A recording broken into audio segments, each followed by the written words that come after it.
100%. The symptoms of PTSD that our dogs will serve our veteran for, as I mentioned earlier, these dogs, they are a tool. They're literally a piece of medical equipment. And so what does that tool do? Well, it wakes our veterans up from nightmares. It can alert on adrenaline and cortisol. And sometimes the veterans will start to have a panic attack and they don't even know they're getting spun up yet. And our dogs will actually indicate it by licking them or pawing them or even getting up on them. Behavioral Health Integrations podcast strives to inspire the next generation of mental health and addiction specialists. Our aim is to continue to raise awareness and encourage collaboration in the mental health and addiction industry so that it will continue to thrive. There are numerous approaches to treating mental health and substance abuse issues. On this show, we take pleasure in showcasing the diversity of these approaches used to improve the lives of others. So without further ado, your host, Jacob Menig.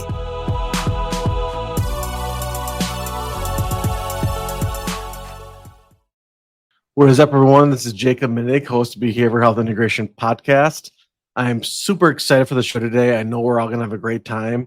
And again, I do have the honor and pleasure of having the founder and CEO of Northwest Battle Buddies, Shannon Walker. Shannon, thank you. Yeah, thanks for having me on your show. Super excited. I got your first big question. What made you think of the name Northwest Battle Buddies? What came to you when it came to that? Well, you know what? And I'd gone through all of these lists. Then I asked veterans. I actually didn't come up with a name. A veteran did. So we were out doing a veteran did it. So we were out doing a photo shoot with a very, very, very first branding that we started 13 years ago. And the veterans were talking to each other and they're like, can you imagine going everywhere with your battle buddy? Because, you know, battle buddy is a term that when you're in the military, you get assigned a battle buddy. So they were very familiar with it. And they're like, yeah, going through life with a four-legged battle buddy. And they're like, that's what you should call it, Northwest Battle Buddies. And that was it. So that's been the name ever since. Even though we're nationwide, it is called Northwest Battle Buddies. But yep, it was a veteran, not me. I couldn't think of anything good. Hey, it still works, and that's just an awesome story. So would you mind telling myself and the audience a little bit about yourself, where you kind of grew up, and what got you really motivated to working with veterans with trauma and just the general population that are going through trauma? Yeah, so loaded question, great question. So I grew up in Pendleton, Oregon, in a cowboy town, and my family was really every child's dream. You know, we went hunting and fishing, and my dad served during the Korean War. I was going to ask you, what did you mean by a cowboy town, like the Western cowboys? Yes, we had the fifth largest rodeo in the United States growing up, and our little town would turn like unbelievable population. It's like I don't know what the population was, but by tens of thousands, it increased for 1 week every year during the rodeo. And I loved it. I loved the patriotism of it. And I loved animals. I wanted to do something with animals my whole life. I wanted to be a veterinarian until I worked at a veterinarian hospital, and I cried all the time. So that didn't work out. And, you know, and I wanted horses and all of that. So I grew up in that kind of town. My dad was a rancher. You know, he grew up on a ranch and hunting and fishing and doing all the things. And so as a child, every weekend we were in the woods, getting wood, you know, hunting, fishing, just being a family. And when I look back at it now, it was an incredible life. And it was actually it was just the best moments of my life. And it was really every child's dream. I mean, every child should grow up in the woods doing those things. So that's really, really close family. And even though I had a love for animals, every animal that was a stray, I thought they needed me. My dad, I mean, if it was walking on the road or it just, you know, was in the street or on a sidewalk, I was like, we have to save it. And I've been like that my whole life. Right now I'm feeding feral cats, and outside every night I feed them and I just watch to make sure they eat. I just love animals and dogs especially. So I got married, had twin boys, and realized that I needed to be able to make money. Because I ultimately ended up being a single mom, and I became a dog trainer. I started as a sport in the sport as a hobby, Schutzhund, which is like police dog training, protection, training, and obedience. And then, you know, people started asking me for help when they'd see me with my competition dog, because a little bit of knowledge is a dangerous thing. And you don't know what you don't know, my dad always said. So people would come up and go, man, can you help me? I'm like, yeah, I can help you. I didn't know anything, but I was like, I thought I did. And it actually started me thinking, and my idea is that if I could just train 4 dogs a month at home, we lived in a little duplex or a little, you know, residential place. And I thought if I can just train 4 dogs a month, I could be a stay-at-home mom, raise my children with my values. And it turned into a huge business that I still run today, 30 years later. And I'm called Man's Best Friend. It's my for-profit business. And so it was, and I have the honor of working with police departments. I help them train their police dogs, and for recertifications and stuff like that, I assist them and just help them. And that's an incredible honor. And then I also just train thousands and thousands of pet dogs with bite histories and dogs that are going to be euthanized, dogs that are it's their last stop. And we bring order to the home and educate the people and save a lot of lives and a lot of dog families that way. And it was when a veteran came into my business looking for help that really started me on this trajectory, because my dad taught me to believe, being a veteran, he taught me to believe in God, family, and country. And when you're in the presence of a veteran, you're in the presence of a hero, even though he never considered himself one. So when Kevin walked in looking for help, he got my attention because he was a veteran and he wanted his dog to be trained to be a service dog. And he had a sweet little yellow lab named Sammy, and she was young enough and had temperament enough. Yep. And I assessed her, and I trained service dogs before, but never for a veteran with PTSD. So I just did what I do. And I assessed her, and we came to an agreement, and he left her with me.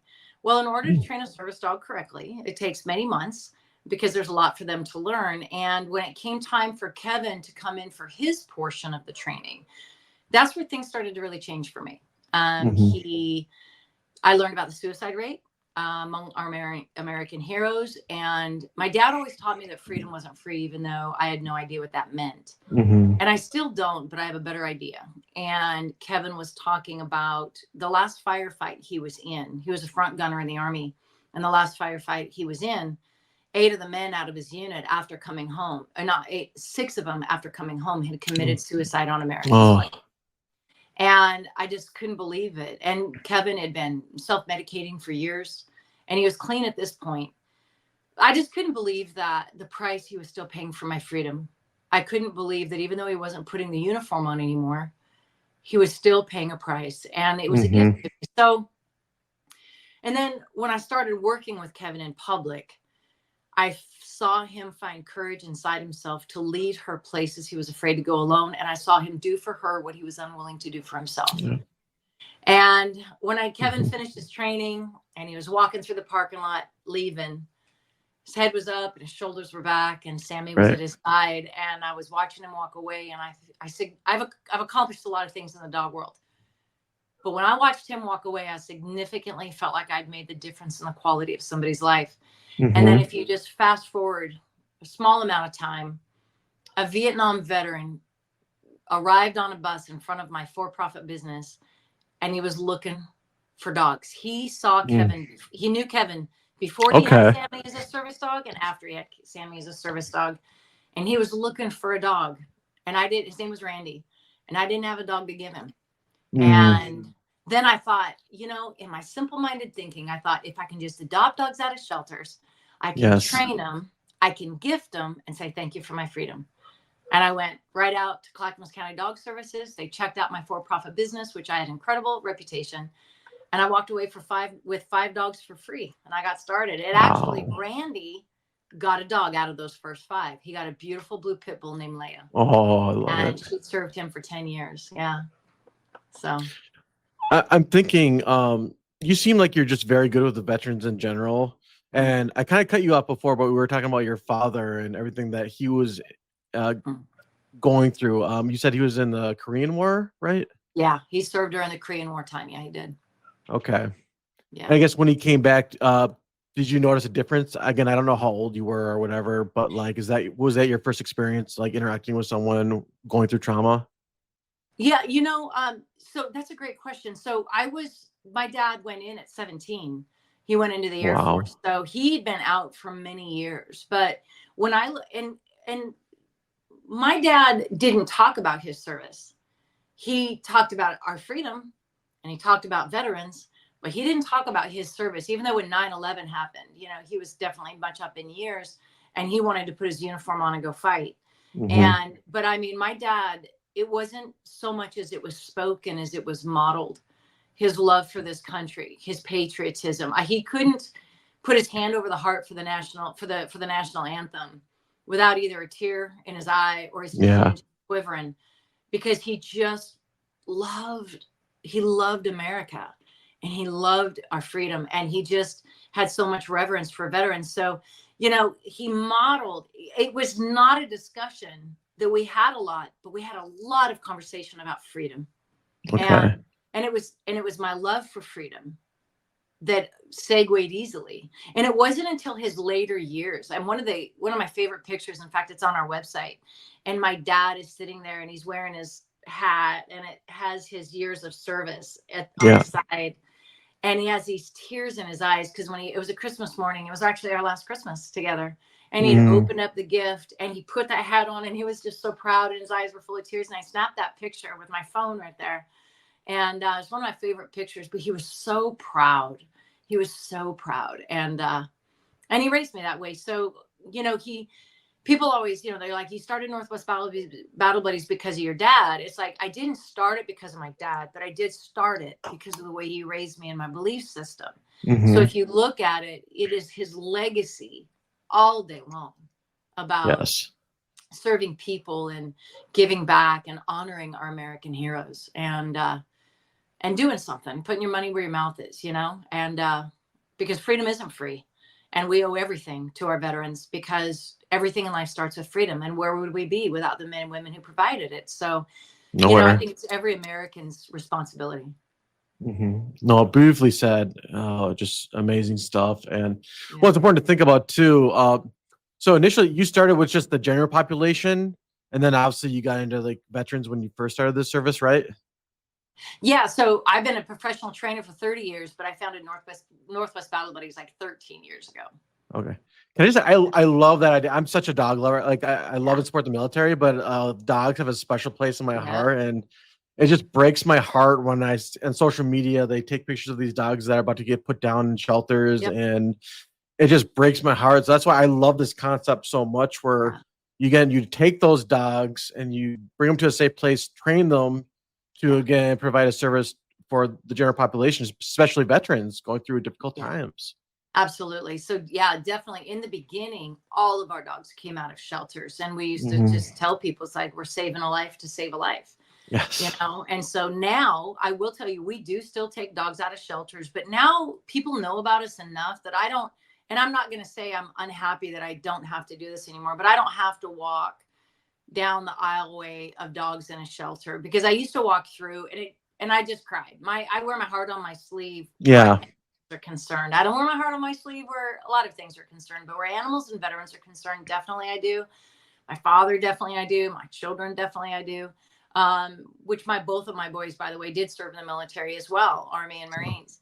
But a lot of people now, they know about Northwest Battle Buddies. So if the dog, if they have to place the dog and they can't keep it anymore, they'll come to us before the shelter, which makes it a whole lot easier for us to receive dogs. And then we also do purpose breed dogs as well, because of the sheer volume of what we're providing.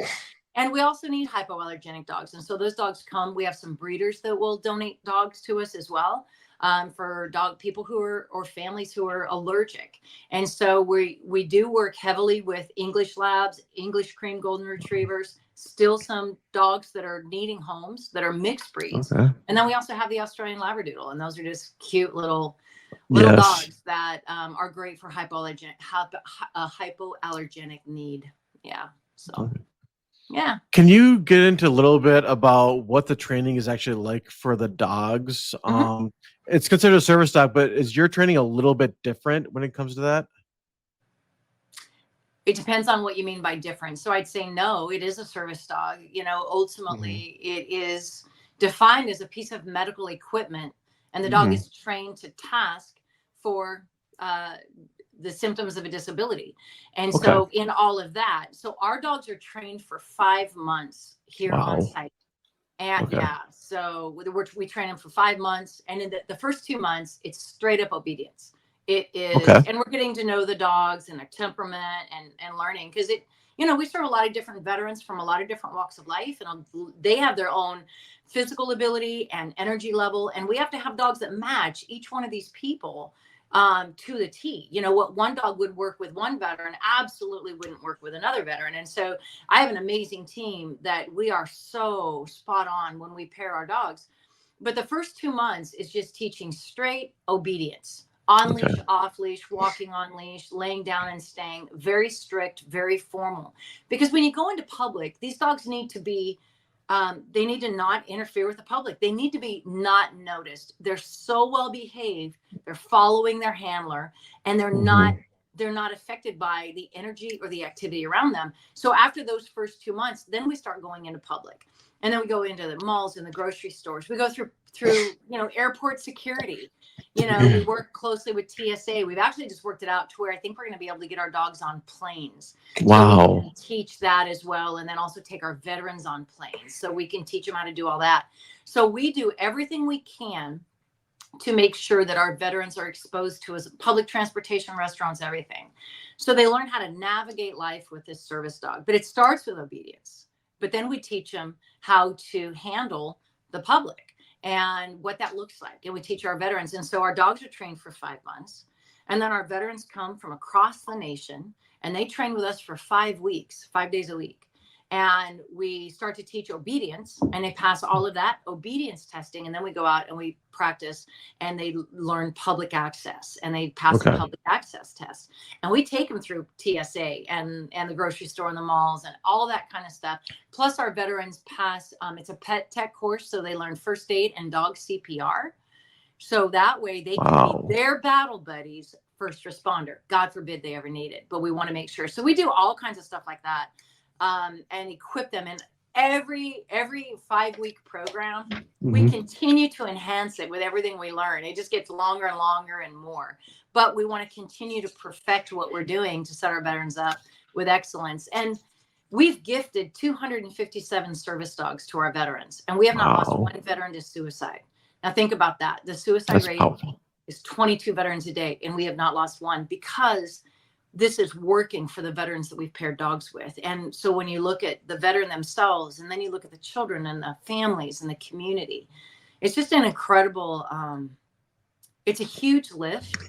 It's an incredible responsibility. But when you look at the ripple effect of profoundness that cannot be undone once you started it, it's been an amazing thing to witness, and it's an honor to be a part of it. So what's really interesting, I kind of have like a twofold question. So you said something really cool. You kind of matched the dog's personality with the veteran's personality, or the individual's personality.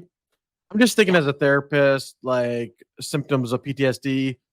And I'm sure part of your training is like, you want the dog to calm the veteran or the individual down, right? That's a very popular or important characteristic, right? 100%. The symptoms of PTSD that our dogs will serve our veteran for, as I mentioned earlier, these dogs, they are a tool. They're literally a piece of medical equipment. And so what does that tool do? Well, it wakes our veterans up from nightmares. It can alert on adrenaline and cortisol. And sometimes the veterans will start to have a panic attack, and they don't even know they're getting spun up yet. And our dogs will actually indicate it by licking them or pawing them or even getting up on them to interrupt those moments. And we teach our veterans. We actually had this one veteran, he was being interviewed, and he had just graduated with his dog, and he agreed to an interview, and the dog was on a down command. Well, there was a particular part of his interview that he started to get very emotional, and the dog broke the down command and sat up and then started to lick his hands. And he just still kept talking, and he was so caught up in what he was saying, he wasn't recognizing the dog was serving him. And then the dog got up on his lap and then started to lick his face. And he's like, started to say off. I said, and I told T-Bone, I said, T-Bone, he's alerting on you. I said, embrace this moment and start to share affection and let it, but he didn't even recognize. So we teach our veterans, how are these dogs going to let you know that something's going on with you before you even know it, because they smell it. Much like a seizure detection dog or a diabetic alert dog, high and low blood sugar. They smell the changes in the body, and then they will alert on that. Our veterans learned how to use the dogs for pressure therapy, to where having the dogs wait on them calms their heart rate, calms their breathing. They be intentional. It's the tactical, they'll pet them. They'll like focus on the dog's breathing and the hair and the touch, and it's grounding. And so our veterans, a lot of our veterans, when we go into public, they might not have been in a Walmart or a mall in decades. We have some veterans that it's been years upon years. And when they go into one of those stores for the very first time, they start to spin up. They're hypervigilant. We've done this for a while and we continue to learn. But when we start to recognize you need to stop and use your dog, focus on your dog. We teach them grounding techniques, and they'll calm their brain. Instead of them spinning out and going into fight or flight, they can calm themselves down, and where they ground themselves using the dog. And then they will get to a point where they can press on. And in their words, they'll say, I want to complete my mission. Well, what's the mission? Going to get milk. It's like things that we do every day, all day. We take it for granted. Yes. We go out. We don't even consider it. But to our veterans that are, a veteran with PTSD that has not received help, their world is so small, and they have to think about, when should I go? When's it going to be most busy? They want to go in, they want to go out, and they want to be done with it. And then a veteran with a service dog, and then the public wants to stop them and ask them about their dog and do all these things. And so there's a lot of layers that our veterans have to navigate once they even have a dog. But at least now they are going out and doing it. But the veterans learn how to use these dogs as a tool to calm themselves, regain focus, and press forward. And finishing that mission is their goal, and they're doing it every day. It's such a beautiful thing. Like with my shepherd, obviously she's not a service dog. I swear, like sometimes when I'm in the basement and my heart rate is raised a little bit, she'll literally like for some reason know and like run downstairs to see if I'm okay. Very kind of like bizarre, because it's like, how do they have that ability? Yeah, they smell our changes. They get to know us, and the thing is dogs pay attention to the details. And that's one of the things that I try to teach our veterans. The attention is in the details, because they have to start to learn to pay attention to what their dog needs as well. And one of our veterans in the last group, he goes, the leash goes both ways. It's like, absolutely. Because at the end, when I tell our veterans, the dog will never be the dog is only as good as the handler. We train these dogs for 5 months, but if the veterans do not maintain it to the standard that we educate them about, then the dog's behavior or their obedience will fall. And so they literally are a team relying on each other to be their best self, and it is I've been a dog trainer for, like I said, 30 years, and I've accomplished a lot of things. And my most significant moments in life, with the exception of the birth of my children, were with a dog, whether it was the death of my father in his grave, whether it's like some humanity. Often we spend our most significant moments in life, usually tragedies, with our dog, because it's a safe place. And so for these veterans that come in that have these walls that seem like they're unpenetrable for most humans, because they don't even trust us when they come in. But we tell them, but you can trust your dog. He's never going to hurt you. He's never going to reject you. It's a safe place for them to start to learn to feel again. And you'll start to see these walls come down, and you start to see these veterans interact, and then you start to see the bond. And it's a beautiful thing. And the dog has an instinct, as a creation of God. These animals have an instinct that serves man at the highest level. And even as a trainer, I could try in my mind to put, logically, and what I know about chemistry and their senses and all this kind of stuff, I could sit there and put science behind it. But sometimes I swear I believe dogs are God's angels on this earth. And amen. Sometimes that's uncomprehendable to their depth of feeling and the value they bring to our life. So yes. Yeah. I am very curious about your training, because I'm a huge dog lover. Now, I've always been respectful enough not to like run after a veteran with their service dog. Like, oh my God, it's so cute. It's so. I know you're not supposed to do that, but what do you train the dog to do if some random person like walks up to him and invades his space? Is there something that the service dog is supposed to do to get that person to back away? Oh no, never, because that would make the dog defensive. That would make these are not guard dogs. They're not. But they're not supposed to interact with us, right? They're not supposed to interact with. Yeah, the dogs are trained to ignore the public. They are trained to be passive and not look for attention or affection from a human walking by. What our veterans are taught how to do is they are taught how to put their dog in a position. So if somebody comes up and wants to start to talk to a handler, and most people are reaching in for the dog to pet the dog as they're saying, "Can I pet your dog?" And so our veterans are taught to even down the dog because it makes the dog less approachable. And then they can let the people, depending on if the veteran is on the move or not, we teach our veterans not only the laws and what their rights are, but how to engage the public in a responsible, respectful way to educate them. It's like, thank you for asking, but no, they're working. Well, and they get unfortunately, they get a lot of, well, what's wrong with you? You don't look like you need a service dog. And that's unfortunate with invisible wounds of war. Yes. Because they are invisible wounds of war. And they don't see the dog as a tool. And unfortunately, with the fake service dogs out there and people taking their pets out because they want to have their pets with them, or dogs that are called service dogs, they're absolutely not service dogs. But then they allow the public to engage them. They allow the public to pet the dogs because they enjoy that. Well, then the public doesn't know the difference. And so, our veterans are taught how to politely and respectfully educate the public and then move along.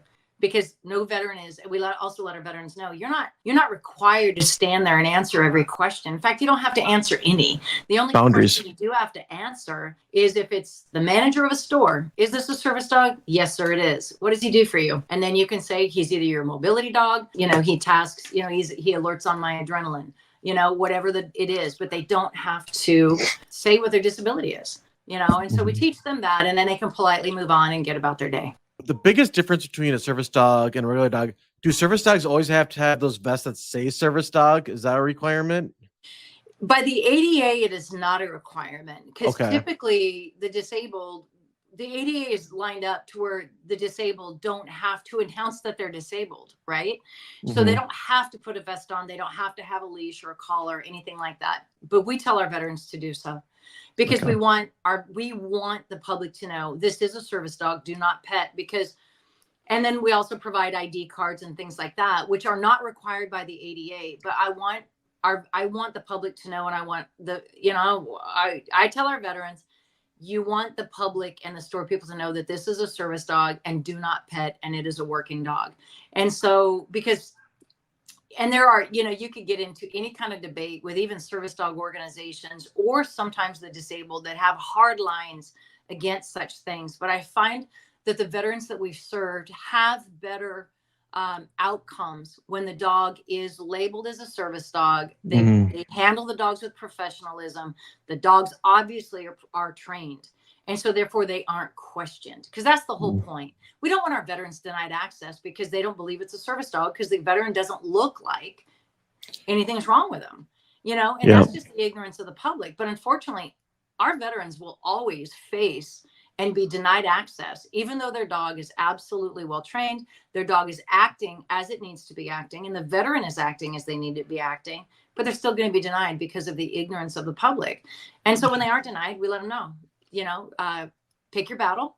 And if the only place you're going to fight that is the courts. If the person is not willing to be educated, you have to fight it in the courts. And then it's like, do you really want to do that? Find another place to shop. That's why I tell our veterans, go somewhere else, live your life, be happy. It's unfortunately, no veteran that we've ever served would choose to have a service dog, but they're fighting for their life. Yes. And they want to live better. So many of them, we tell our veterans the day they come in, how you have survived will not be the way you continue to survive anymore with a service dog at your side, because you can't. There will be things you have to do for this dog that will open up your world, or it won't work. And so they have to find a new way. And so so they will always end up, and we let them know it's not a matter of if, it's about a matter of when. And how you make a decision ahead of time how you're going to conduct yourself, and you move on to the next and find another place to shop, just to make sure that, because it's a heavy lift. It's a heavy lift all the way around, but it's worth it because our veterans are worth it. So I'm thinking, so when they start the process in the program, would you ever get veterans who would have a particular dog in mind? Like, hey, I might want to work with a pit bull or a shepherd. And if so, how do you handle that situation? If they ever, yeah. Yeah, great question. So our veterans don't get to choose the dog that they're going to have because they honestly, I can say not one veteran, but it is my experience that they don't know what they don't know, and they don't know why they need the dog we're going to pair them with. In fact, we had a particular female who really wanted a shepherd, and because she wanted to feel safer, but in the line of work she was in and everything she was doing, it would not have been a good match. And so I did pair her with a mixed breed, a dog named Frog that we got out of a shelter. Okay. And I just told her, I said, trust me. I just need you to trust the process. Just trust me. And within a few days, she just couldn't even imagine having a different dog. He has served her in every way. She has totally changed her life. And she actually started her own nonprofit. And it's called Triggered 22. And she does an amazing job. And yeah, it's amazing. But so even if they have an idea of what they would like, we just tell them to trust the process, and then we bring understanding of why. And because there's a lot that goes into it to have it be a successful match for the life of the dog and the veteran. So do certain dogs pair better with certain occupations, is what you're trying to say, right? Yes and no. So that's a great question. So what we have learned is that when you have somebody that is in the workforce, you're better off pairing them with a dog that would be a soft breed. A soft breed is like an English Lab, an English Cream Golden Retriever, Brittany Spaniel, Australian Labradoodle, some floppy-eared dog, usually. Is that why they call it soft breed? I'm just curious. No, it's soft breed is because of their temperament. It's because they are more of a family pet. It's the type of work that the dog would end up doing. Laid back, chill, kind of? Yeah, soft breed in their temperament and in their hardness. So, shepherds, Malinois, pit bulls, mastiffs, Dobermans, they're known to be more on. They're known to be more protective. They're known to be more hardy. Imagine that. Okay, so it comes with genetics. That's what allows those dogs to be able to do that, as well as training, right? And so even though we've had shepherds in our program, a lot of people don't want to come into an office and having a shepherd stand up on alert when their client is walking in. And we don't want, because it's hard enough for our veterans in the workforce to get a reasonable accommodation to be able to have the dog in it. Now, under the guidelines of the ADAs, they should easily be able to get a reasonable accommodation and have their dog at work with them. But that's not the world we live in. Just because the law is there, then you have to reinforce the law. And then you have that battle. And so there's a lot of obstacles that veterans have to go through when they want to have a dog accompany them. Well, we have learned that, if we have a veteran that wants to be out all the time or is in a workforce, a lot of times people are much happier to see a golden retriever walk in or an English Lab than it is and it's public opinion, and it doesn't mean it's right, but it doesn't change the reality of what our veterans are walking into. So that's one of the reasons that, besides that, we've actually gone away from the shepherds a lot in our work, because it takes 3 times the work to train them because they have so much drive.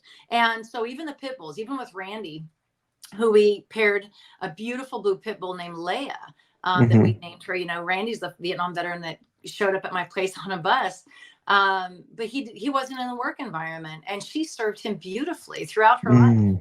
So, we have to take all of that into consideration, because everything will be a roadblock or an obstacle. And how are we going to navigate that? And can you do it? Absolutely. You could put it, as long as the dog can do the work, you can put the veteran with it. But does it fit in public? It's not easy to put a Saint Bernard under a table in a restaurant. Yeah. So, and those are the things that we have to think about when we are choosing our dogs, choosing our breeds, and pairing them up with our veterans. And the veterans won't know why a certain dog is better than another. And so we tell them to trust our experience. And there's not one veteran that we've ever paired a dog with that would ever choose a different dog, because they're like, they all think they have the most beautiful, best dog ever lived. And that's the way we want it. Yeah. Have you ever had a dog who kind of struggled with the training aspect of it, and you thought to yourself, okay, God, they're not getting through the training process. What are we going to do now? Type thing. Oh, 100%. So luckily, my luck has nothing to do with it. It's because of experience, because I have an amazing team and we're really good at what we do. But yes, if we ever have to career change a dog, because the thing is that we want I tell everybody, a service dog's life is the best life. They have clarity. They're with their human 24/7. They're out in public. They have a full life with leadership, with pack order. The dog is fulfilled in that relationship when it's done correctly. Because when the vest is off, the dog is a dog. And when it's family, the dog is, a member of the family, even though there is etiquette and there's rules, around the family. But the fact is the dog bonds to everybody in the family. So the service life is the best life if the dog is thriving in public. But what if you have a dog that's insecure and doesn't do well on public transportation, or doesn't do well in a mall, or so if you see, it doesn't mean that through the training at times the dogs are not stressed, but what happens is but how quickly do they get over it? And if they get over it quickly, we call it recovery time. And then I'd stopped using that term because people would say recovery, like what's wrong with them? Well, nothing's wrong with them. But, I can go into a situation and I can be stressed initially, but then I adapt and I'm not stressed anymore. And we've all experienced that. Well, it's the same with the dogs. When you're walking on a 2-story mall and there's a plexiglass and you look down and you see how, the dog might look at that and be like, is this safe? Well, then when you do it a little bit, they're like, oh, I'm fine. And then they just don't even notice it anymore. That's what we look for in a dog, with different surfaces and sounds and everything. But if we have a dog that is struggling more than normal, and they just really aren't getting over it like we would want them to, and it's probably only 3% of our dogs, if I don't even know if it's that many, actually have to be career changed. But our first choice when we see a dog, they will not thrive as a service dog. This would not be a happy life for them. Then we have veterans who qualify for our program, but yet they maybe aren't as mobile. So they don't really need a service dog, but they would qualify for an ESA dog, an emotional support animal. Nice. So then we will look at serving the veteran with that dog. And so now we're still serving our veterans, and they're still getting, because the dog can still do pressure therapy, alert on adrenaline, stop panic attacks, wake him up from nightmares. But yet that veteran is fulfilled. And we're not taking a dog that was worth $25,000 because of the training, but yet can do that. And then if we don't have a veteran that is needing an ESA that's on that list, then we look back and we go back to our fosters, because our dogs are raised in foster homes up to the age of 1 year old. And so then we'll go back to the fosters and say, would you like him back? Because he failed for this reason. In fact, we just last week paired a foster family back with one of our English creams, he did great. He was a beautiful dog and he did the public really well, but he had this honk. He would get excited and honk. Really? And he was medically fine. Everything was fine, but he would do that and it could be distressing and it was loud. And we couldn't have a veteran in public with a dog that it would just cause the veteran so much stress. And we didn't have anybody that needed an ESA. So the dog went back to its original family, and they were beyond thrilled. And that dog will live out his life there and have a happy life. So nice. Very beautiful. That was a long answer to your question. No, it's fine. Longer the better. So walk me through your organization. What kind of workers do you have at your facility? Obviously, you have dog trainers, but do you have like recreational therapists, administration people? Who's all a part of this process? Our team. We have an amazing team. So, yes, when I founded Northwest Battle Base 13 years ago, I stood in the office and I was trying to decide, if I just adopt dogs out of shelters, I can train them and I can gift them and say thank you for my freedom. And I was just trying to navigate all by myself. And now the amount of work, the amount of service dogs that we do provide, it's like just through the years, we've added people and I still have the same people. They just are incredible. So we have our admin, and she's also an executive assistant. She's the one that if they call, they're going to get Sue on the phone and she will decide where they need to be. Yeah. Shout out to Sue. Yeah, Sue is amazing. And then we have veteran Jonna Venata. So she's a former Marine, and her husband was a Marine also. Wow. He was a master sergeant in the Corps, and he actually has one of our service dogs. And when our veterans reach out, she is the voice, the lifeline. She's the voice on the end of the line that when our veterans are waiting, sometimes a couple years for a dog. Now, sometimes veterans will be served in a few months based on how quickly they can come into the program. And then some veterans, based on all kinds of reasons, might be on the list for a couple of years. And Jonna is their contact. Jonna answers questions, checks in on them, gives them hope. Because we have 125 veterans on our list right now. Wow. waiting for a service dog. And Jonna, being a former Marine, and once a Marine, always Marine, she fights for them. She just pours herself into them, and while they're waiting, and then all the way through where they meet us. And then she's there the very first day when they meet us, just to kind of hand them off to us. And then, so she's here, and she gets to then meet them in person. We have two, my son, Jacob Walker right now, and then Obi Munting. They're part of donor relations. And so they work very hard with the relationships to help get us funds so we can provide these life-changing. And there's not one veteran that isn't going to tell you that their dog saved their life. And then we also have our trainers. My other son. So both my boys work in the organization. Jared, who's a Marine, he is the executive director for canine operations and veteran instruction, and he runs that whole department. Wow. He has three other trainers that work with him every day, and he's the one that he oversees all the trainers, and he pairs all the dogs, and he orchestrates the 5 weeks. And I mean, he has an incredible load of responsibility, but he doesn't. He's unbelievably gifted, and I'm not saying that because he's my son. I'm saying it because he's gifted. Yep. And then we have like, oh man, maybe 90 fosters that raise our puppies across the nation. We also have Kayla, who is an assistant to Sue and Jonna. We have 2 volunteers, our puppy fosters.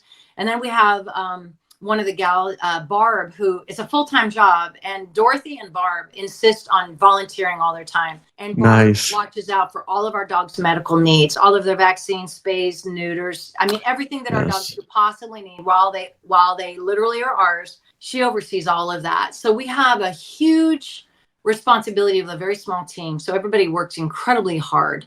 We're one of the largest service dog providers for veterans with PTSD in the United States. In fact, this year we've provided over 40 dogs just this year, which may not sound like a lot to a lot of people, but a lot of organizations will do maybe 5. And that's very significant because it's 5 lives that have been changed. But we are doing multiple groups of veterans a year, and just really working hard to make sure we serve everybody that's on our list.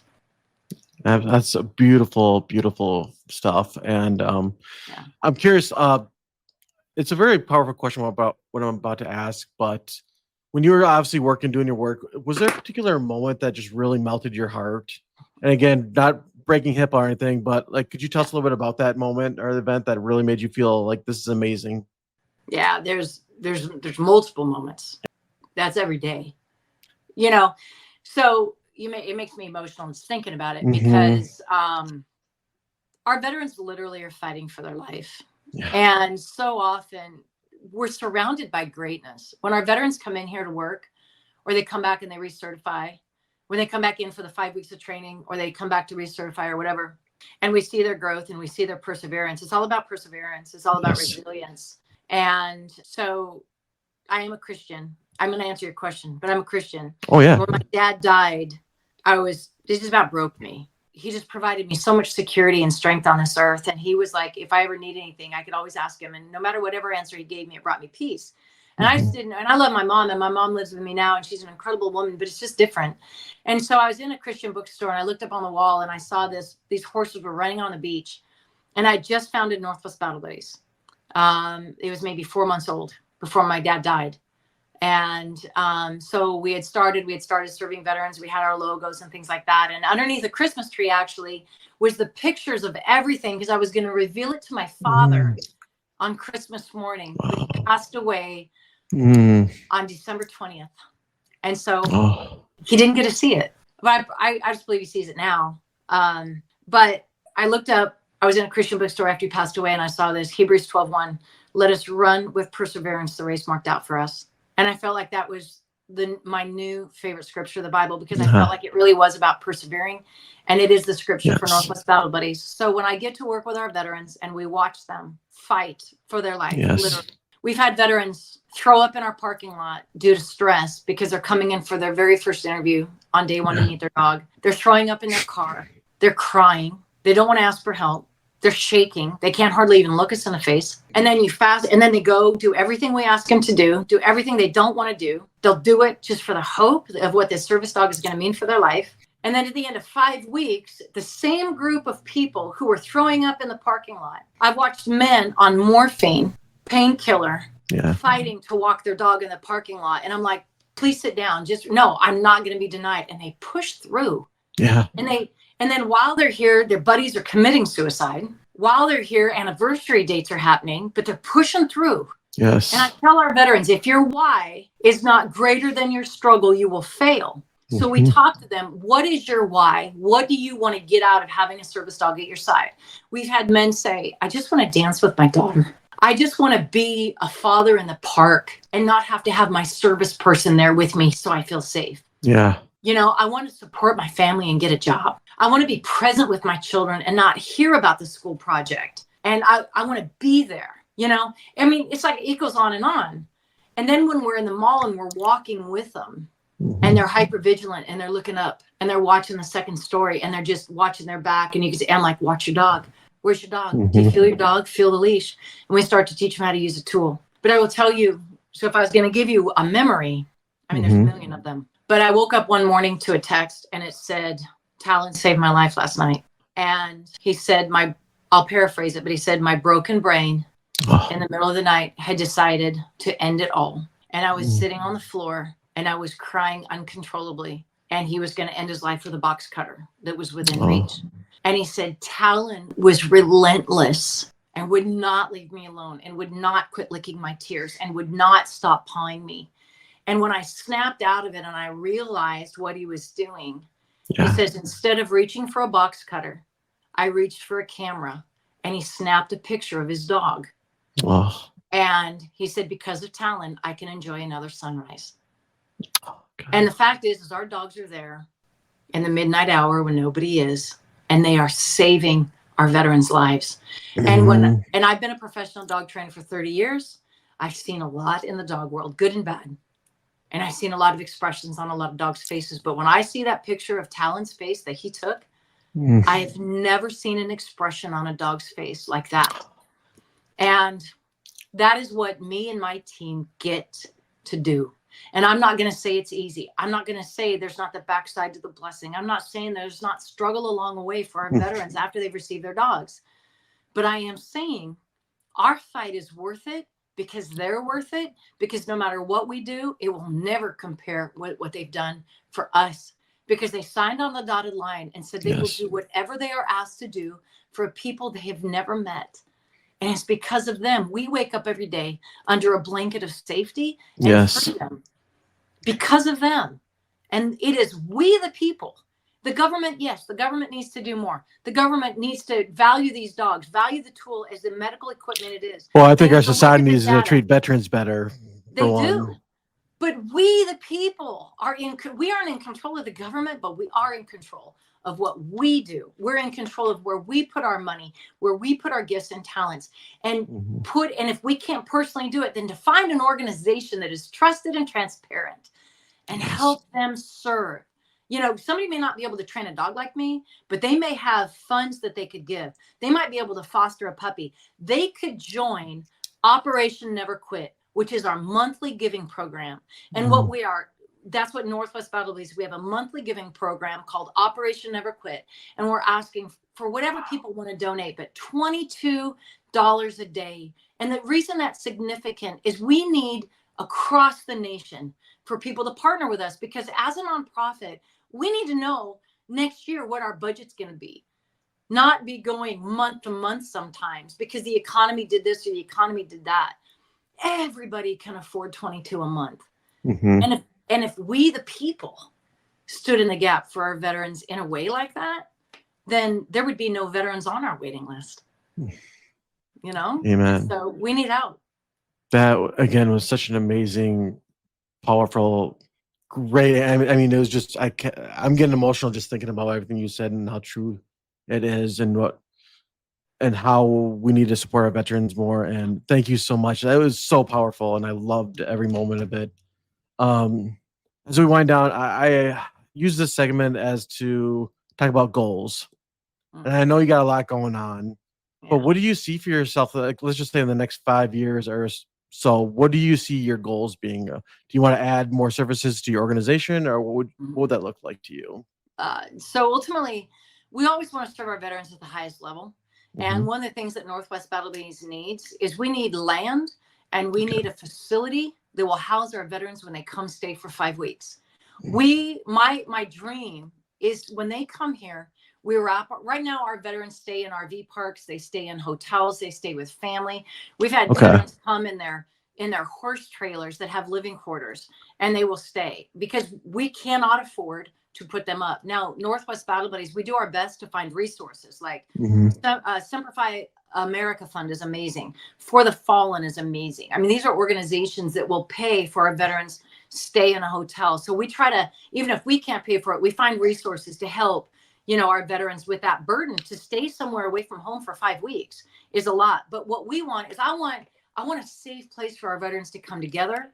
I want them to be, sit at a table and have breakfast made for them, and have dinner made for them, and they have their man cave, and the women have their women she shed, whatever it is. But a safe place for them to go and be, where it's not a burden, yet another burden for either us to have to find their resources or for them to have to pay for it out of their pocket. Because they don't pay for the dog, and they don't pay for what we provide for the dog, but they do we have to cover those 5 weeks. So that is a goal for Northwest Battle Buddies that we have, to serve our veterans at the highest level and relieve that burden for them. But the other, what's our goal? No veterans on a waiting list, to have our budget covered without even having to worry about it, so we can staff, train more people, add more people to, we provided over 40 dogs this year, which is huge in the service dog industry for veterans with PTSD. But it needed to be more. We have 125 on our list. And my team, they are running all cylinders wide open, pedal to the metal. They eat, breathe, and sleep this. And I want to protect my team by adding more people, sharing the load, and then education. We have got to, and that's one of the things that I do. I say yes to all of these opportunities. So thank you so much, Jake, for allowing me on your podcast, because people need to hear our American heroes, and people need to know about Northwest Battle Buddies. Free Americans need to have a trusted resource they could pour into.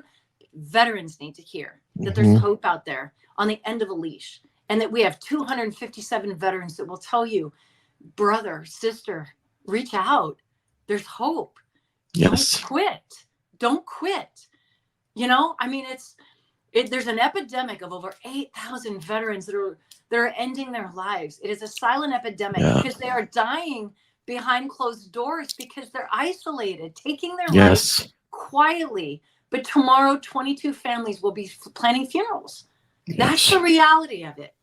Well, we're fighting against that. So I do everything we can to educate. These service dogs are saving the lives of our American heroes, and we need help doing it. And so what's the future hold? More. Yes. More. Well, I want to do anything I can to support you. You let me know, okay? Because thank you. I feel very powerful about this, and I love your ideas. Thank you. If any of my audience members want to get a hold of you, is there a particular website or email they could use to make contact with you? Yes. NorthwestBattleBuddies.org, all spelled out. NorthwestBattleBuddies.org. Veterans can apply there. Fosters can apply to be a puppy raiser, and absolutely Operation Never Quit, our monthly giving program, is there. And if people just want to do a donate, any kind of donations, reoccurring, and even third-party fundraisers, we have organizations across the United States that they have businesses, and they're like, how can we rally all of our employees to raise money and pay for a dog? We have multiple businesses that will do that, and that is so significant to fund an entire dog for a veteran to be able to take one of our veterans off our list. NorthwestBattleBuddies.org. NorthwestBattleBuddies.org. They can find it all there. For my audience members, I will put that all in the show notes. It'll be one click away. Again, Shannon, I had so much fun with you on the show. Thank you so much for being here. I greatly appreciate it. Yeah, well, thank you for having me on your show. You were a great interview, very relaxing. I try. And I love being able to share about our veterans and this mission, and we need people's help. So thank you so much for allowing us to share. Oh, absolutely. 100%. Yeah. Thank you. I again want to thank Shannon for being on the show. She was an awesome and amazing special guest. I just want to thank all of my listeners for your support. And just to inform everyone that the information expressed in this episode was not meant to be taken as therapeutic advice. If you do find yourself struggling with any type of mental health or addiction issues, please seek the care of a medical doctor or a licensed mental health therapist. And if anyone has any further questions for me, you can reach me at my email address, behaviorhealthintegration121@gmail.com. You can also find me on LinkedIn at Jacob Minig, where you will find more educational posts on psychotherapy, trauma, and addiction. And finally, you can follow me on my website, which is behaviorhealthintegration.org. I also want to inform everyone that there is a great new device out there called CalmiGo. It's a breathing device meant to control and manage your breathing rates and the depth of your breathing as you inhale and exhale to again help relieve any type of anxiety and stress-like symptoms. And if you do put the BHI podcast into the promo code, you get $30 off this amazing device. It is a once-in-a-lifetime deal, and you will not be disappointed. All right, everyone, until next time, have a good day. Bye.